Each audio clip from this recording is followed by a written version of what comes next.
디모데후서 2장 22절부터 26절까지 말씀. 디모데후서 2장 22절부터 26절까지 같이 읽어보겠습니다. 또한 내가 청년의 정욕을 피하고 주를 깨끗한 마음으로 부르는 자들과 함께 의와 믿음과 사랑과 화평을 좇으라. 어리석고 무식한 변론을 버리라. 이에서 다툼이 나는 줄 알리라. 마땅히 주의 종은 두지 아니하고 모든 사람을 대하여 온유하며 가르치기를 잘하며 참으며 거역하는 자를 온유함으로 징계할지니 곧 하나님이 저희에게 회개함을 주사 진리를 알게 하실까 하며 저희로 깨어 마귀의 올무에서 벗어나 하나님께 사로잡힌 바 되어 그 뜻을 좇게 하실까 합니다. 아멘. 너가 청년의 정욕을 피하고 주를 깨끗한 마음으로 부르는 자들과 함께 의와 믿음과 사랑과 화평을 좇으라. 사도 바울이 목회자이고 또한 사역자이고 그리고 사도 중에 한 명인 디모데에게 그렇게 이야기합니다. 주를 깨끗한 마음으로 부르는 사람들과 함께 신앙생활하고 주님을 섬기더라도 주님을 깨끗한 마음으로 섬기거나 주님을 부르는 사람들이 다 그렇지는 않습니다.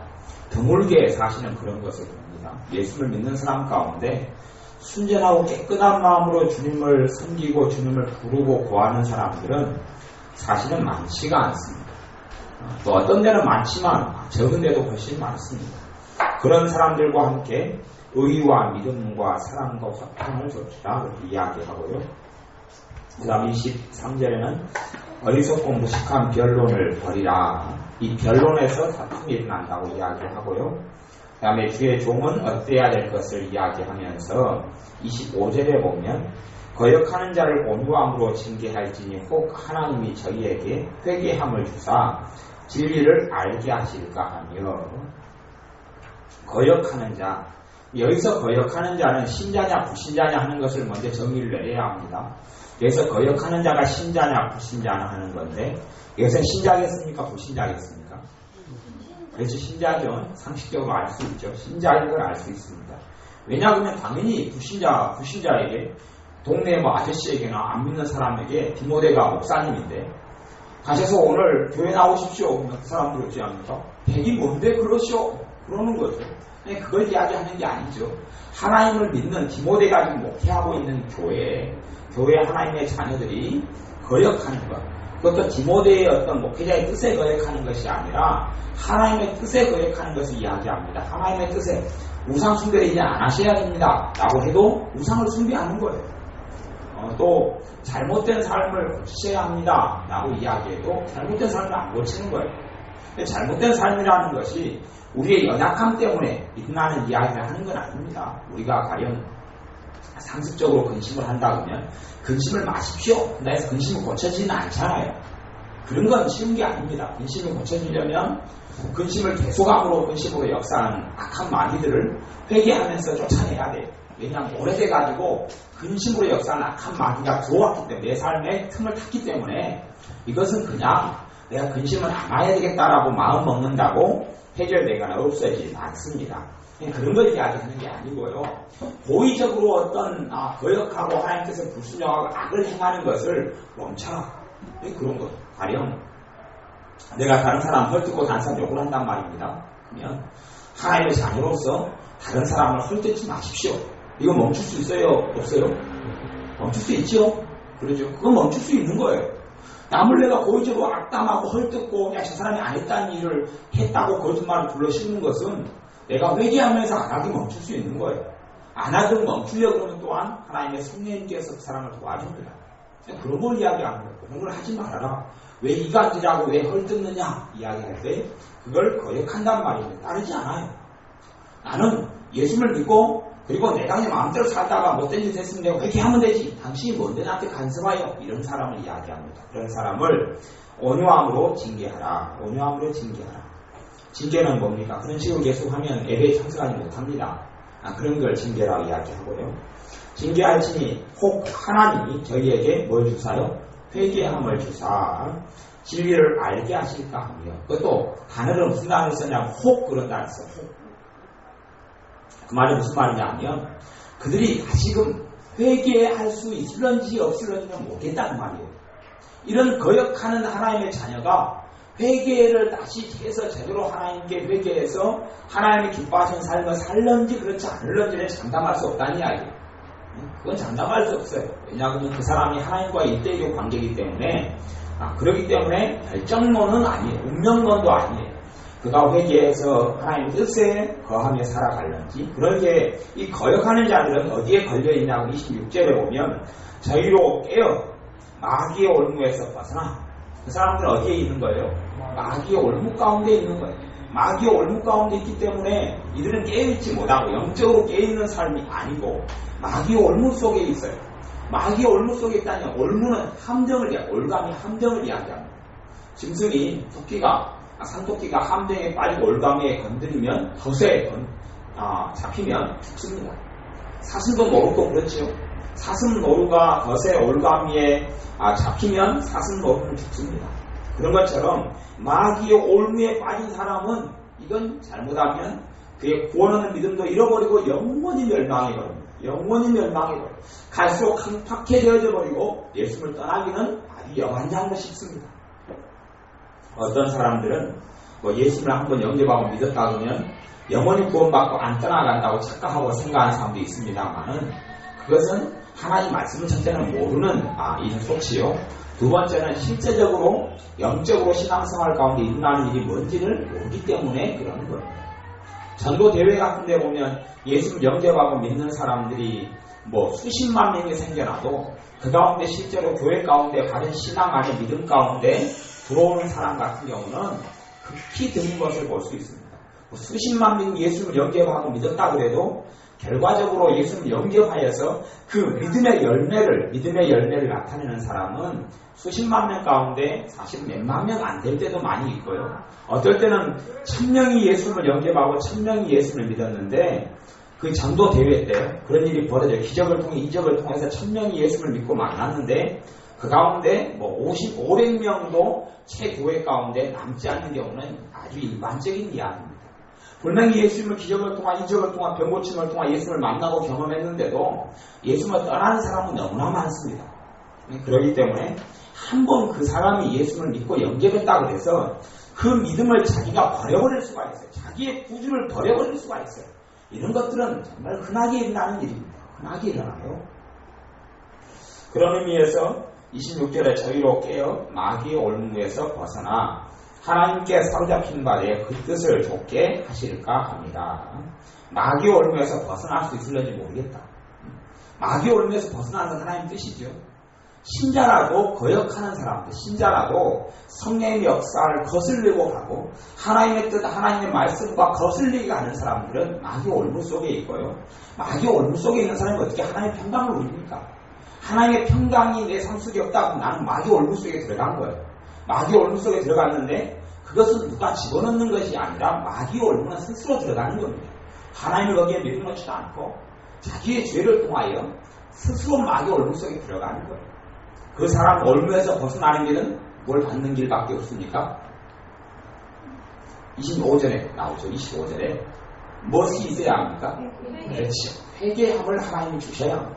이제 하나님이 회개함을 저희에게 주사 진리를 알게 하실까 합니다. 하나님을 거역하고 다른 길을 걸어가요. 그 사람은 진리 대신 예수님을 이제는 점점 몰라버리는 거예요. 알지를 못하는 거예요.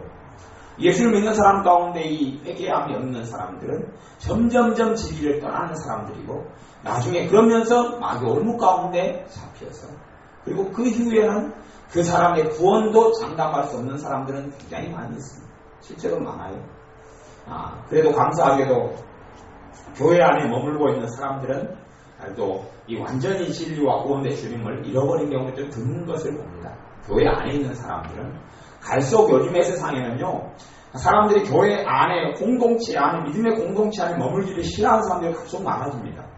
첫째는 그 이유가 많은 목회자들이 칠 수도 있고 또 교회의 분란과 분쟁과 다툼이 있으니까 그냥 안 볼 모습들을 너무 많이 보아서 심지어는 교인이 교인을 대하여 재판을 하고 또 목사님과 장로님이 재판을 하고 이런 것을 보니까 나는 하나님을 안 믿을란다. 하나님을 믿기는 믿는데 교회에 속하지는 않을란다. 그런 사람도 많이 생깁니다만은 그런 사람들은 점점 마귀의 얼굴 속에서 헤어나오지 못하는 것을 굉장히 많이 봅니다.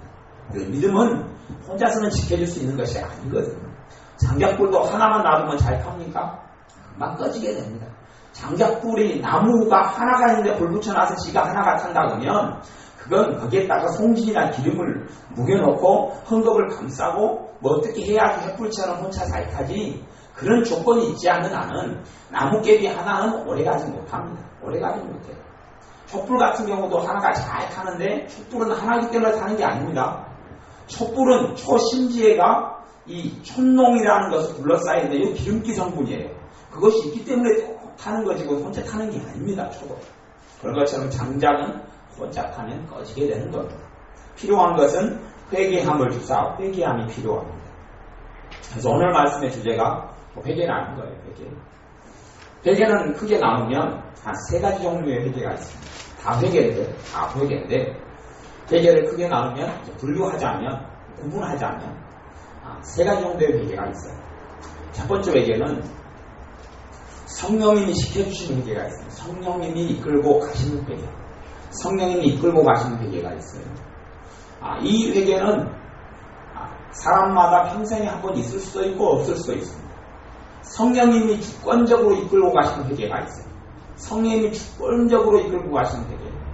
이것은 몇 주 전에 우리 서울의 미경이 자매가 했던 회개가 이 성령님이 이끌고 가시는 회개. 이것이 주도권을 잡고 이끌고 가시는 회개가 이런 성령님이 이끌고 가시는 회개. 그런 것이 있을 때는 영적인 눈이 띄어집니다. 그런 것이 있을 때는 성령 세례가 임하고 성령 충만이 임합니다. 성령님이 이끌고 가시는 회개는 내가 회개하려고 마음먹는 게 아니에요. 성령님께서 주도권적으로 이끌고 가시는. 그런다 해서 특별한 사람에게만 주시는 건 아닙니다. 주님을 의지하고 주님을 찾는 사람, 어떠한 하나님의 말씀과 뜻 안에서 어떻게 하나님 보시기에 올바로 된 사람에게 바르게 그 마음을 삶을 올바로 살아왔던 사람이 아니라 그런 부분에 주님을 의탁하고 의지했던 사람에게 이 불신자의 상태나 아니면 인자 믿었는데 아직 은혜를 체험하지 못한 상태에서 주님을 자꾸 의지하게 될 때에 어떠한 사람들에게 성령님께서 회개를 줍니다. 이건 성령님께서 이끌고 가신 회개예요. 그런 회개는 죄가 자기도 모르게 필름처럼 계속하게 떠오르고 주마등처럼 지나가고 자기도 모르게 통곡하고 울고 회개하고 가슴을 치게 되고 죄 때문에 가슴이 아파지게 되고 그러면서 영적인 세계가 눈에 보이게 되고 알게 되고 체험되게 되어지고 하는 성령님께서 이끌고 가신 회개가 있습니다. 그런 회개는 사실은 아무나 이렇게 있지는 않은 것을 봅니다. 저 같은 경우도 87년인가 성령님께서 이끌고 가신 회개를 한 적이 있어요. 성령님께서 이끌고 가신 회개를 통하여서 이제 영적인 눈이 띄게 되고 살아계신 하나님을 그전에 예수님 영접했던 상태에서는 대략 알다가 어떨 때는 교신 같고 어떨 때는 그렇지 않은 것 같다가 성령님께 이끌고 가신 회개를 통하여서 살아계신 하나님을 정말로 깊이 제대로 살아계신 하나님을 알 수 있게 되는 그러한 성령님께 이끌고 가신 회개를 했던 적이 있습니다. 제가 보면 어떤 사람 평생에 하는 사람도 있고 못하는 사람도 있는 것 같아요. 임집사님 하셨죠? 그런 경험이 있으시죠? 성령님께서 이끌고 가시는 거예요. 그걸 통하여서 영적인 사람으로 새롭게 거듭나게 됩니다. 저 같은 경우도 성령님께 이끌고 가신 회개가 지난 다음에 그것이 한 몇 시간이 있었는지는 모르겠는데 그걸 통하여서 온통 바닥이가 눈물로 콧물로 범벅이 되고 그걸 통하여서 아마 그 이후로 삶의 습관이나 삶의 많은 것들이 변했어요.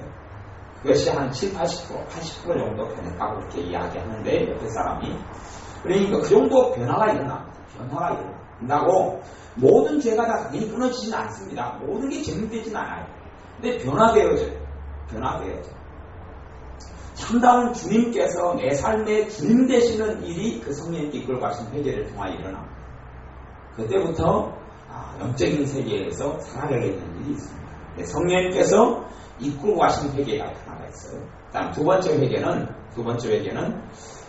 요한 1서의 말씀에 의하면 너희가 너희 죄를 자백하면 하나님은 미쁘시고 의로우사 너희 죄를 사하시며 저는 미쁘시고 의로우사 너희 죄를 사하시며 너희를 모든 불의에서 깨끗게 하실 것이요 라는 말씀이 있어요. 그러니까 우리 죄에서 깨끗게 하시는데 우리가 어떤 회개요? 입으로 고백하고 자백하는 회개를 할 때 그렇다고 이야기합니다. 입으로 자백하고 고백하는 회개를 할 때 그것이 일단은 회개로 구분하자면 두 번째 회개가 되거든요. 두 번째 회개. 이것은 우리가 우상숭배가 죄다라고 설교가 되어지는 하나님의 말씀을 통하여 가르쳐지면 그때 우리가 우상숭배가 죄구나 그리고 입으로 이제 고백해요. 하나님 내가 우상숭배 죄를 지었습니다. 용서해 주십시오. 그래서 회개하는 거예요. 그런 회개는 우리가 일상적으로 그런 회개를 하기도 합니다. 또 그런 것도 회개에 들어갑니다. 그런 것도 회개에 들어가요. 이런 회개는 우리 사역자들 같은 경우나 일반적으로 어디에 많이 쓰이냐 하면 다른 사람들에게 이런 마귀의 역사와 마귀의 억압과 마귀의 역사를 제거해주고 풀어줄 때에 그런 회개를 따라하게 해요. 예수의 이름으로 죄를 입으로 시인하게 하고 고백하게 하고 예수님 내가 분노했습니다. 짜증냈습니다. 용서해 주세요. 따라하게 하고 예수님 내가 우상 숭배했습니다. 손을 빌었습니다. 전물 쳤습니다. 제사를 지냈습니다. 이렇게 따라하게 하고 이런 회개를 따라하게 하고 시킵니다. 그럴 때에 이제 그런 다음에 사역을 하고 예수의 이름으로 악한 영들을 쫓아냅니다. 결박하고 쫓아냅니다. 그래서 사역할 때는 이러한 회개 입으로 고백하고 말씀에 의해서 하나님 말씀에 대해서 시인하고 말씀에 대해서 죄라고 한 부분들을 입으로 시인하고 고백하면서 또 용서라는 것도 그래요. 용서 같은 경우도 마음속에서 정말로 용서할 일은 마음이 용서 숨치는 경우가 많이 있습니까? 없습니까? 그런 경우는 별로 없어요. 마음에서 용서해야 되겠다. 나에게 상처 준 사람에서 사랑이 막 일어나가지고 용서해. 그런 건 없습니다. 그런 건 없어요. 내게 상처 오는데 어떻게 그 사람에게 사랑이 일어납니까? 그런 사람은 정신병원의 감정을 받아봐야 되는 사람이죠. 누가 내게 상처를 줬으면 그 사람에게 대한 사랑이 일어나고 참으로 막 감정적으로 용서할 마음이 일어나서 용서하는 것은 성경의 용서가 아닙니다. 그걸 기다리려면 그 사람 100년이라도 그런 용서는 못합니다. 용서는 못해요. 그런 용서 가능하다면 그 사람한테 상처는 별로 안 받은 거죠. 별로 안 받은 거예요.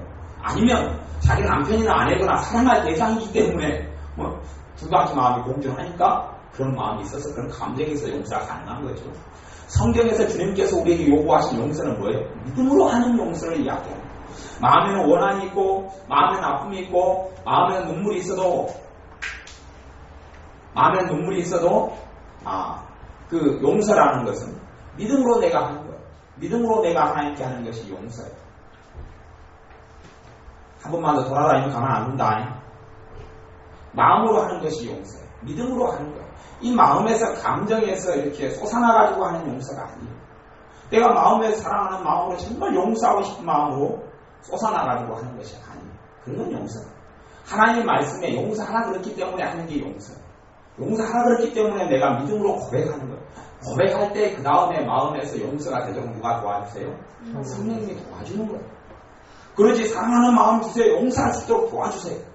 용서할 수 있도록 도와주세요. 그 사람은요. 그런 식의 기도를 하는 사람 100년이라도 용서 못합니다.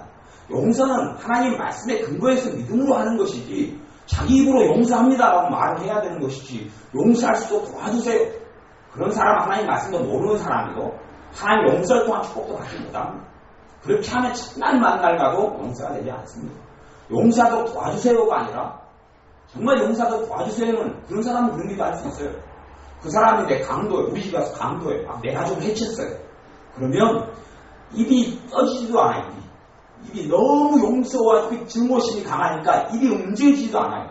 그런 사람은 용서할 수 있도록 도와주십시오라는 기도를 꼭 해야 합니다. 그러면 주님이 도와줍니다.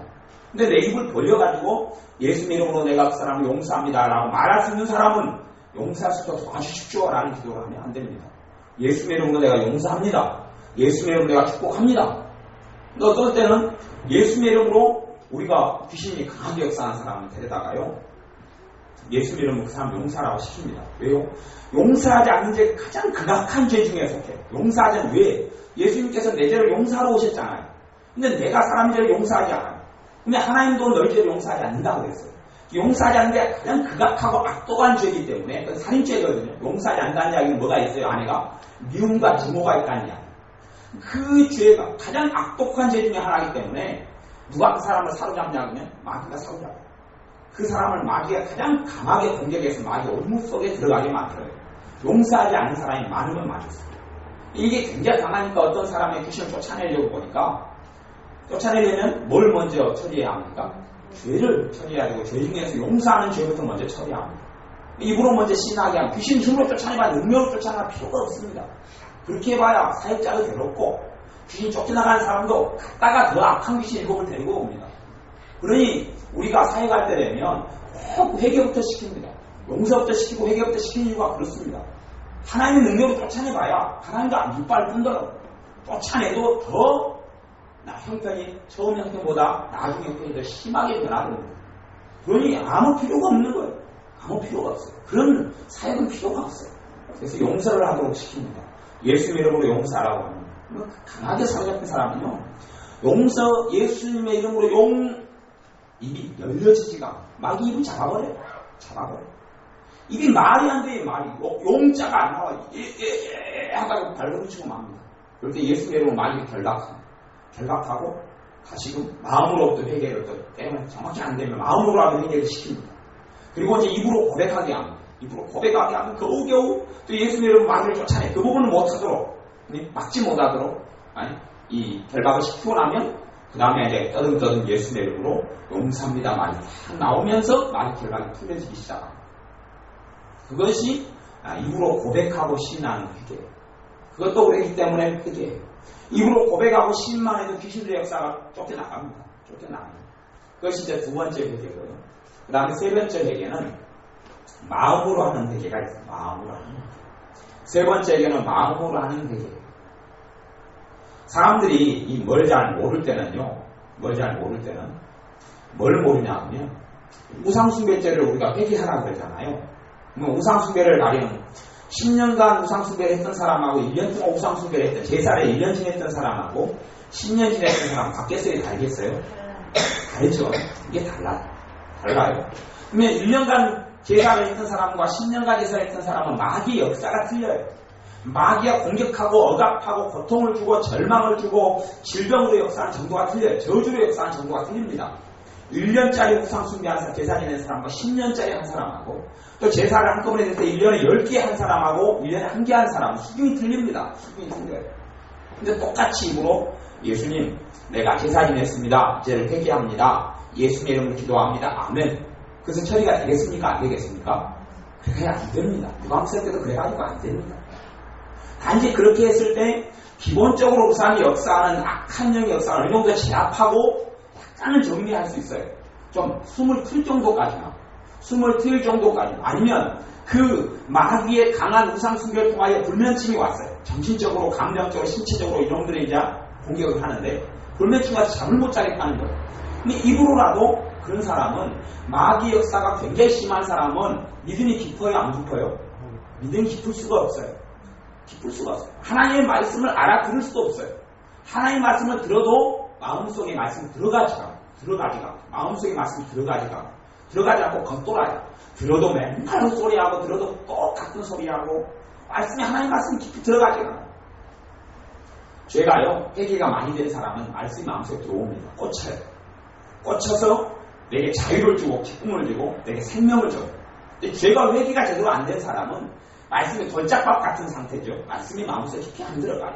이 돌멩이들 같이 쓴뿌리들 같이 또 가시와 엉겅퀴가 내 마음과 생각에 가득하기 때문에 말씀이 들어갈 자리가 없어요. 틈이 없어요. 이게 과거의 삶이 어떻느냐의 문제가 아니고 회개가 제대로 됐느냐 되지 않았느냐의 문제예요. 회개가 제대로 되지 않은 사람은 그래요. 그래서 우상숭배죄를 많이 한 사람에게는 그렇게 이야기합니다. 1년 동안 우상숭배한 사람과 10년 동안 우상숭배한 사람이 죄가 같을 수가 없다. 그러면 훨씬 더 많이 해야 된다고 이야기해요. 그럼 그 사람들이 뭐라고 이야기하냐면 그러면 몇 번을 해야 될까요? 얼마나 해야 될까요? 라고 이야기합니다. 그럼 거기에는 답이 있는 질문이 아니에요. 왜 그러냐 그러면 아까 입으로 고백하고 시인하고 이런 회개는 그 회개의 문을 열려고 하는 그것도 회개인데 회개의 끝이 아니에요. 왜냐하면 그 사람들은 마귀가 많이 억눌려 있고 공격하고 짓누르는 사람들은 마음속에서 진정한 회개를 하려고 돼요? 안 돼요? 그게 안 돼요. 왜요? 말씀을 깨달아야지만 진정한 회개가 일어납니다.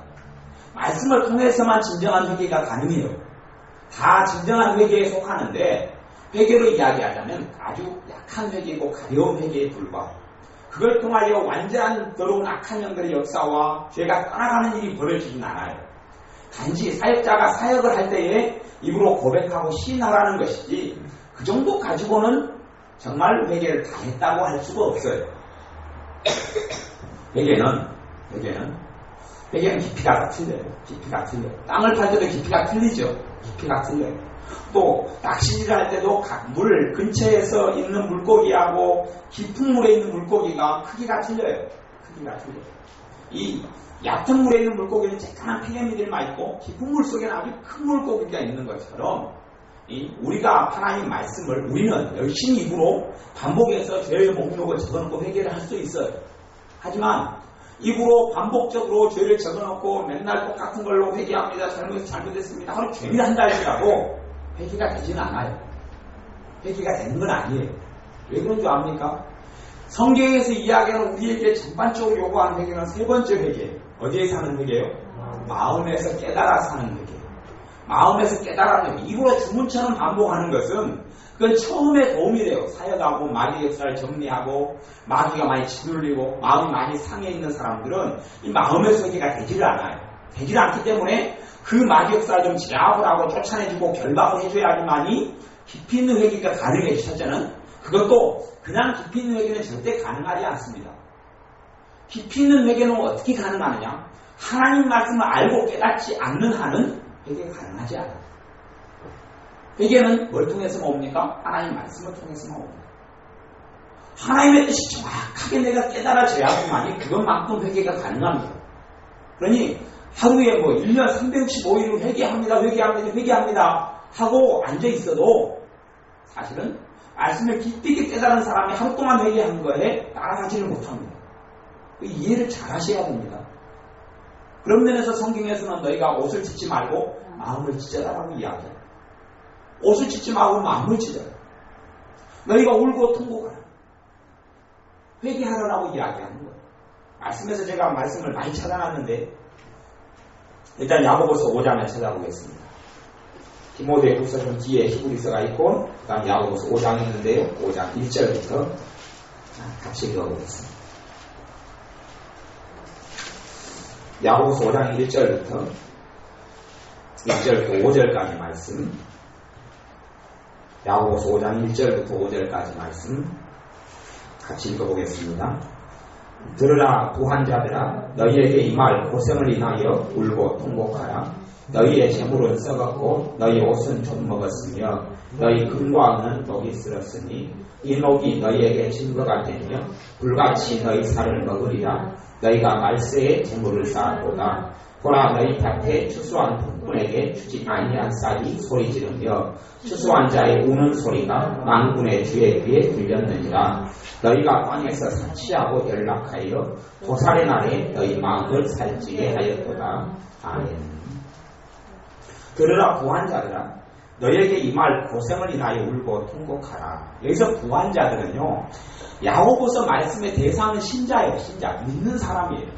믿는 사람 가운데 부자들에게 하느냐 부자들에게 믿는 사람 가운데 부자들은요 요 말세에 보라 너희가 땅에서 사치하고 연락하여 너희 마음을 살찌게 하였다. 그렇게 하면서 너희가 마지막 날에 마지막 말세에 3절에 보면 하반절에 너희가 말세에 재물을 쌓고 말세는 뭡니까? 주님이 재림할 날이 가까워졌고 주님의 날이 하나님께서 이 땅에 주님께서 심판하시러 오신 날이 가까워지는 때에 부자로 지내면서 누구를 위하여 재물을 쌓아요? 자기를 위하여 재물을 쌓는 사람들은 그것 자체가 재물의 양만큼이 저주고 죄예요. 내가 과연 24평 아파트에 충분히 살 수가 있어요. 40평에 살고 40평을 누리고 살아요. 그러면 몇 평만큼이 죄예요? 16평만큼이 죄예요. 왜요? 말세에 재물을 쌓았기 때문에. 24평 가진 넉넉히 살 수 있는데 40평을 욕심내고 40평을 누리면 나머지 돈으로 하나님께서 다른 사람에게 구제할 수도 있고 섬길 수도 있는데 그렇지 않은 거죠. 하나님께서 어떤 때를 위하여 저축하나 그런 건 죄가 아니라 이게 제가 이야기하는 비유는 절대적인 이야기가 아닙니다. 아파트 40평에 사는 게 잘못이라고 이야기하는 게 아니에요. 예를 들어서 그렇다는 이야기입니다. 내가 충분히 24평에도 만족할 수 있고 감사할 수 있는데 더 과도하게 선을 넘어가지고 가는 것들을 그걸 재물을 쌓는다고 이야기합니다. 기준은 사람마다 틀리겠죠. 사업하고 그냥 이런 사람은 좋은 차를 써야지 사업이 잘 된다고요. 사업 파트너를 만나거나 은행장을 만날 때.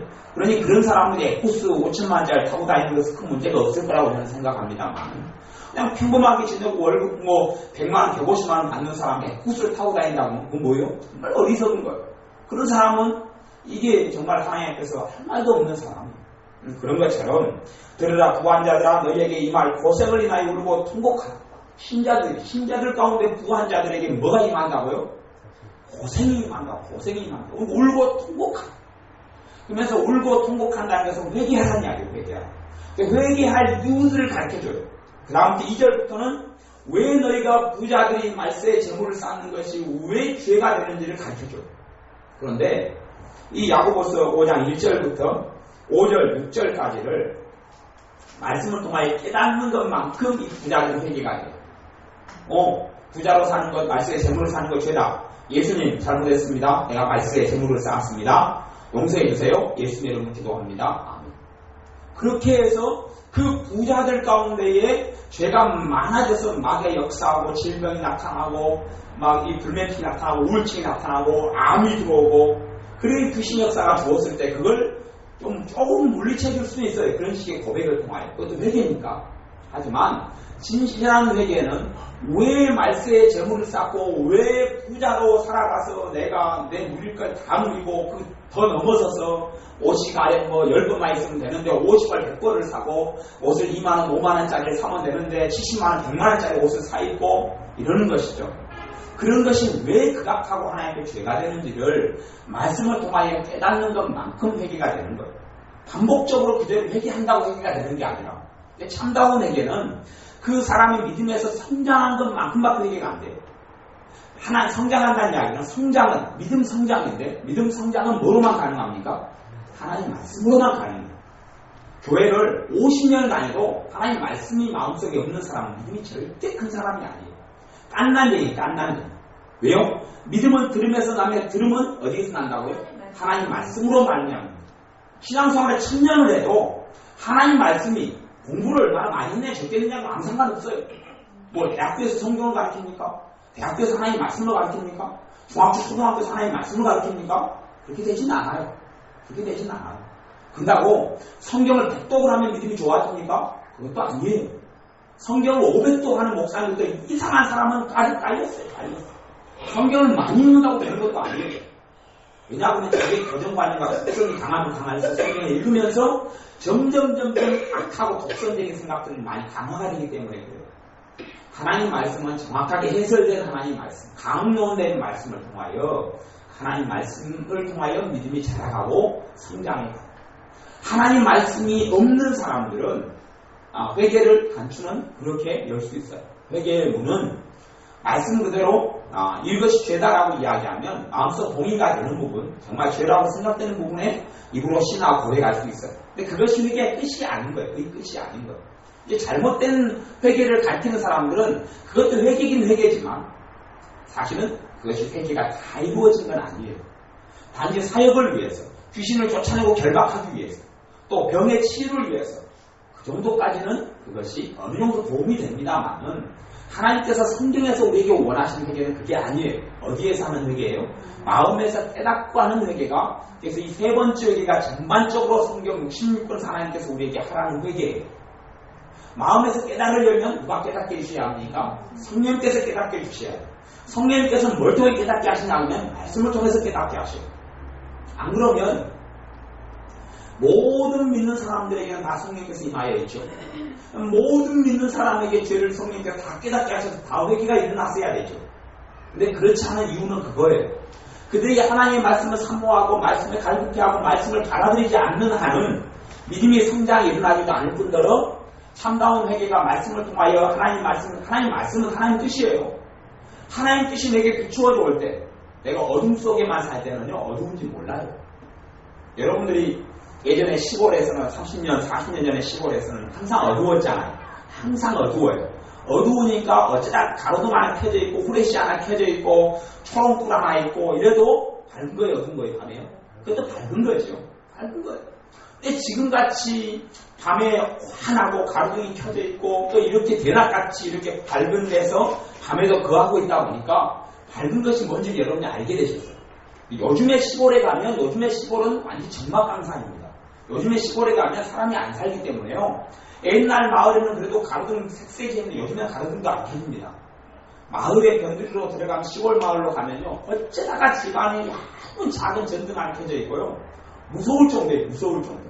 개만 간혹 짓고요. 시골 마을이 완전 정막강산으로 컴컴해요. 그러면 옛날에는 그 정도가 정상이라고 생각했지만 요즘에는 정상이 아니라고 아는 것처럼 빛이 비치는 것만큼 내가 얼마나 어두웠는지를 알게 되는 거예요. 빛이 비추는 것만큼 내가 얼마나 죄가 많은 줄 알게 되는 거예요. 여러분이 청소도 마찬가지예요. 청소도 마찬가지예요. 눈이 어두운 사람은 청소해도 대강해도 깨끗하게 보여요. 눈이 밝으면 밝을수록 또 빛이 밝아가지고 먼지 하나까지 보이면 보일수록 청소할 게 많아요, 저거요? 많지요, 많아요. 마찬가지예요. 어느 수준에서 회개가 되느냐는 그 사람이 얼마나 하나님 말씀을 제대로 깨닫고 믿고 받아들이느냐 하는 거예요. 어느 수준에서 회개가 되느냐. 하나님 말씀을 통해서만이 참다운 회개가 있는 하나님 말씀을 비치고 주의 말씀은 내 발의 길이요 내 길의 빛입니다. 내 등에 내 걸어가는 삶의 빛이다. 등이라고 말씀하듯이 주님의 말씀을 통하여서만이 죄를 깨달을 수 있어요. 하나님의 뜻을 통하여서만이 뜻이 아닌 걸 알게 되죠. 그거 외에는 죄를 깨달을 길이 없어요. 또 성령님께서도 하나님 말씀을 통하여서 죄를 깨닫게 하셔요. 그렇기 때문에 말씀을 통하여서 믿음이 자라나고 믿음이 자라간 것만큼 마음에서 회개가 가능하고 그 회개를 누가 도와주세요? 성령님이 도와주십니다. 그러니 회개의 주체는 성령님이 나예요? 나지요. 성령님이 회개할 게 뭐가 있습니까? 성령님이 회개할 게 없어요. 회개는 내가 하는 거예요. 내가 하는 거예요. 아까는 성령님이 주권적으로 주도권적으로 이끌어가는 건 성령님이 회개하신다는 의미가 아니라 그렇게 그걸 통하여서 완전한 삶의 거듭남이 일어나고 성령 세례가 일어나고 그러니까 특별한 은혜를 베푸신 것이고 일반적으로는 믿음이 성장하고 성숙하고 마귀의 역사가 떠나가고 질병이 치유되고 주님의 더 큰 은혜 속에 들어가는 데는 필요한 회개는 뭐냐면 여기 세 번째 이야기예요. 마음으로 하는 회개를 이야기해요. 말씀을 깨닫고 하는 거예요. 말씀을 깨닫지 못할 상태에서는 최소한 어느 정도까지요? 첫 번째 회개라도 해야 합니다. 그러니까 그것이 다가 아니에요. 그러니 첫 번째 회개 수준에서 우상숭배가 죄다. 그러니까 그걸 반복적으로 우상숭배했습니다. 용서해주세요. 용서해주세요. 첫날을 해도 어느 수준 이상까지는 회개가 돼요? 안 돼요? 될 수 있는 게 아니에요. 그러니까 얼마나 저한테 누가 물어봐요. 얼마나 자주 얼마나 많이 해야 됩니까? 제가 할 말이 없어요. 왜요? 그 사람 제가 설명해줘도 이해를 못합니다. 이해를 하지 못해요. 많이 한다고 되는 건 아니잖아요. 그래도 많이 하면 도움은 돼요, 안 돼요? 도움은 돼요. 많이 하면 할수록 성령님께서 그 사람의 회개하는 마음을 긍휼히 여기셔서 성령님께서 깨닫게 해주시고 도와주시고 그러니까 그들이 그가 진심으로 죄라고 느끼고 하는 한은 성령님께서 도와주세요. 이 보혜사 성령님이 회개를 도와주세요.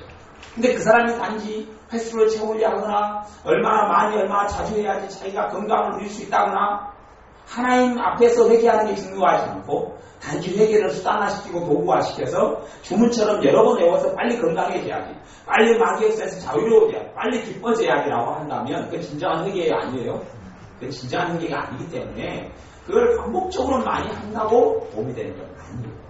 근데 우리가 마음속에서 진정한 회개는 내가 지은 죄가 얼마나 예수님 십자가에 못 박아서 죽이는 그 죄이고 내가 지은 죄가 얼마나 하나님 앞에서 정말 하나님께서 탄식하시는 죄이고 내가 지은 죄가 얼마나 하나님 앞에서 심각한 죄이고 내가 지은 죄가 하나님의 진노를 불러일으키는 죄이고 내가 지은 죄가 하나님께서 얼마나 싫어하시는 죄고 이러한 여러 가지 것들이 알아지만 나야 깨달아지면 깨달아질수록 회개가 깊어져요. 그런 회개를 하라고 이야기하는 거예요. 그런 의미에서 울고 통곡하라 라고 이야기하는 거예요. 그런 의미에서 애통하는 자는 복이 있나니 저희가 위로를 받을 것이며 라고 이야기하는 거예요. 이 회개, 이 마음에서 하는 진심 어린 회개를 통하여서 죄가 끊어지는 거. 중독이 여기서 끊어지는 거고. 어떤 사람은 완전히 죄가 다 끊어지고 습관적인 죄가 다 끊어져야지 구원을 받는다 이렇게 말하는 사람도 있습니다만은 그건 회개가 뭔지를 잘 모르기 때문에 이런 아이들이 초신자들 같은 경우는 깊이 있는 회개를 할 수 있어요, 못해요? 초신자들은 할 수가 없어요. 초신자들은 깊이 있는 회개를 할 수가 없어요. 성경에 보면 구원 얻는 회개, 생명을 얻는 회개에 대한 이야기가 나와요. 고린도후서 7장 10절을 봐볼까요? 고린도후서 7장 10절 말씀. 7장 10절 제가 읽어보겠습니다. 하나님의 뜻대로 하는 근심은 후회할 것이 없는 구원에 이르게 하는 회개를 이루는 것이요 세상 근심은 사망을 이루는 것입니다. 구원에 이르게 하는 회개가 있다. 그렇게 이야기해요. 구원에 이르는 회개. 하나님의 뜻대로 하는 근심이 후회할 것이 없는 구원에 이르게 하는 회개를 이룬다라고 이야기해요. 구원에 이르는 회개라는 단어가 있고, 그다음 사도행전 11장 18절에도 생명을 얻는 회개를 주셨다라고 이야기해요. 생명을 얻는 회개. 구원에 이르는 회개와 생명 얻는 회개에 대한 이야기를 해요. 그런 회개가 과연 무엇이냐라고 이야기할 때에 참다운 회개는 뭐냐 하면, 첫째 참다운 구원 얻는 회개, 생명 얻는 회개는 뭐냐 하면 예수님을 내 마음속에, 내 삶 속에 주인으로 모셔드리는 것이 참다운 회개예요. 내 인생의 주인이 나였다거나 어떤 사람은 자기 남편을 주인으로 모시고 사는 사람도 있어요. 그런 여자들이 없는 것 같습니까? 있거든요. 자기 남편이 자기의 주인이 된 사람도 있고, 또 어떤 여자, 엄마들은 자기 자식을 자기 인생의 주인으로 삼는 사람들도 있어요. 꽤 많지요? 그러죠? 하나님의 말씀 뒷전이고 자식이 원하는 걸 위하여서 목숨을 걸고 살아가는 부모들이 얼마나 많습니까? 그런 사람 많습니다. 또한 요즘 젊은 사람들은 남편도 아니고 아내도 아니고 자식도 아니고 누가 인생의 주인이에요? 자기죠, 자기. 자기가 힘들고 자기가 불편하고 고통스러우면 못 견디는 거예요. 자식이고 애들이고 남편이고 다 버리고 가버리는 거예요. 왜? 자기가 최고 중요하니까. 근데 정말 주님이 자기 인생의 삶의 주인으로 모셔두고 인정하는 사람이 이것이 생명 없는 회개고 이것이 구원 없는 회개의 본질이에요. 이 본질이에요. 그 다음에 이제 있어질 회개들이 제가 이야기한 이 세 가지 종류의 회개들로 그리스도인의 삶을 살아나가는데 있어지는 거예요. 그래서 성령님께서 전면적으로 이끌어 가신 회개는 이건 우리가 그런 회개를 경험했던 사람은 그런 회개를 하기를 또 바라고 고대해요. 하지만 그것은 우리의 기준이 아니에요. 그건 기준이 아니에요. 성령님께서도 이끌어 가셔야지 하는 거고, 진짜 하는 회개는 그건 이제 예외적인 것이요. 일반적인 회개는 우리의 마음으로 내가 죄임을 깨달아 사는 회개가 바른 회개예요. 그러니 내가 죄임을 깨닫지 않은 상태에서 하는 회개는 깊이 있는 회개가 되지도 못하고 그 회개를 통해서는 저주가 떠나가지 않아. 마귀의 역사, 귀신의 억눌림과 억압과 이 고통과 번민과 주님의 깊이 있는 평강과 은혜가 그런 회개를 통해서는 오지를 않아요. 그런 면에서 그 수준, 믿음의 수준만큼만 회개가 가능하다는 말이 정답이에요. 초신자는 깊이 있는 회개를 할 수 있어요? 없어요? 없어요. 성령께서 이끌어가시는 회개 말고는 초신자는, 인자 예수를 믿는 사람은 하나님의 말씀을 제대로 알지 못하기 때문에 죄가 죄인지를 몰라요. 믿음이 깊어지고 하나님의 말씀을 알아가면서 더 많은 죄들이 깨달아지죠. 초신자는 더 많은 죄들을 깨닫고 알 수가 없어요. 알 수가 없어요. 성경에 보면 이런 것도 죄예요. 믿음으로 행하지 않는 모든 것이 죄니라고 했어요. 그러면 초신자들은 그 말 뜻이 무슨 말인지 알아요? 몰라요? 모르죠. 그러면 초신자한테 그런 죄를 회개하라고 하면 맞아요? 틀려요? 틀리는 말이 돼요. 그 사람들은 그런 말이 무슨 말인지 몰라요.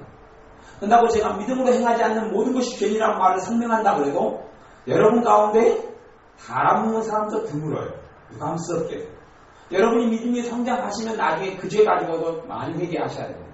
그런데 믿음으로 행하지 않는 모든 것이 죄니라고 제가 이야기할 때 여러분은 그런 거에 대해서 여러분 절반이나 듣는 귀가 있을지 모르겠어요. 제가 보기엔 절반이 아직 없는 것 같아요. 알아먹지 못해요. 믿음에 있어서 자기들은 다 됐다고 착각하는 거예요. 그렇지 않아요. 더 깊이 들어가면요. 생각하고 말하고 걸어가고 사는 게 다 죄라는 그런 깨달음도 올 때가 있어요. 여러분들이 말씀 안에 믿음 안에 더 자라가면 자라갈수록 회개가 깊이 있게 일어나야 주님께서 오셔서 복음을 전파하시고 하나님의 백성들에게 제자들을 통하여서 세례 요한이 또한 주님이 직접 선포하셨던 것이 뭐냐 하면 회개하라요. 이 회개가 성경에서 가장 중요한 주제예요. 그리고 여러분들이 하나님의 은혜 속에 더 깊이 들어가고자 하는 중심의 문이, 하나님의 은혜의 문이 뭐예요? 회개라는 거예요. 축복의 문이 뭐예요? 회개라는 거예요. 어떤 사람은 하나님께 11조라든지 헌금을 많이 내면 축복의 문이 열릴 거다. 그게 축복의 문 아니에요. 그것은 축복의 문이 아니에요. 축복의 문은 뭐예요? 내가 하는 행위가 아니에요. 회개한다는 것은 예수님만 의지한다는 거예요. 그거 참다운 회개가 그거예요. 참다운 회개가 내 복의 근원이 주님이라는 거고, 내 축복의 근원이 하나님이고, 내 인생의 삶이 주님이라는 것을 고백하고 인정하는 대표적인 행위가 회개예요. 회개는 축복의 문이고, 회개는 은혜의 문이에요. 회개를 통하여 축복이 열리고, 회개를 통하여 은혜가 우리의 삶 속에 들어오고 부어지게 되는 거예요. 여러분들이 회개라는 것이 뭔지를 깊이 깨닫고 아셔야 합니다. 회개를 통하여서 더 깊은 은혜 속에 들어오셔야 합니다. 부담스럽게도 깨닫는 것만큼 회개가 되어져. 아는 것만큼 회개가 되어져. 모르는 것은 회개가 될 수가 없어요. 그래서 여러분들이 똑같이 우상숭배죄를 우리가 다 회개를 하신다. 회개를 하신다 그러면 우리가 지금 13명이네. 13명이 우상숭배죄를 다 회개한다 그러면 똑같은 시간 5분을 투자해서 우상숭배죄를 회개한다 그러면 깊이가 회개 정도가 마음에서 깨닫고 한다 그래도 다 다를 수밖에 없어요.